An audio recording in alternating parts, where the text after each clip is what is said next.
Now, just like we did for a constant volume specific heat, we can formulate a constant pressure specific heat.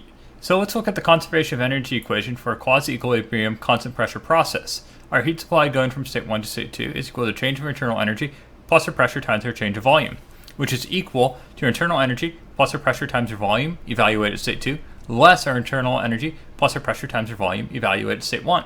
If we express U plus PV evaluated at state 2 less U plus PV evaluated at state 1, this is simply our change of enthalpy, dH. Thus we could say delta Q is equal to dH. Therefore, our constant pressure specific heat, denoted by C sub P, is the amount of heat required to raise a unit mass, a unit degree temperature. That is, C sub P is equal to 1 per m delta Q per T.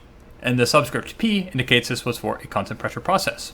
If we make the substitution, dH for delta Q, we'd have 1 per m times delta H per delta T, evaluated at a constant pressure. Now, since our enthalpy is a point variable, it does not depend upon path, nor does temperature, we can say our constant pressure specific heat is equal to our change of our enthalpy per our change of temperature. Once again, we note that our specific heat, namely our constant pressure specific heat, is a property of the substance, and the constant pressure associated with this is a misnomer. We can use our formulation of our constant pressure specific heat even if we don't have a constant pressure process. That is to say, if we're interested in determining our change of enthalpy between two states, we can say dH is equal to Cp dt, or our enthalpy at state 2 less our enthalpy at state 1 is equal to our constant pressure specific heat times the change of temperatures between state 2 and state 1. What's interesting is when we evaluate our constant volume and constant pressure specific heat for incompressible liquids and solids, we notice the following.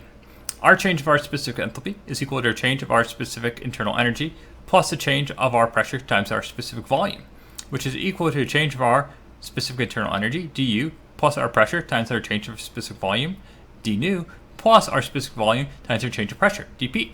For solid and liquids, we are assuming they're incompressible. That is, d nu is going to be equal to 0. And the second term on our right-hand side is going to drop out. And if we look at the order of magnitudes, our specific volume is rather small in comparison to our internal energy. That is, we can approximate nu as 0. Therefore, our change of our specific enthalpy is approximately equal to our change of internal energy, which is approximately equal to our specific heat times our change of temperature. That is to say, for solids and liquids, our constant volume and constant pressure specific heats are about the same, and we just call this specific heat C. Therefore, solids and liquids, we can say our change of enthalpy is approximately equal to our change of internal energy, which is approximately equal to our specific heat times change of temperature. Now, let us look at an application of this.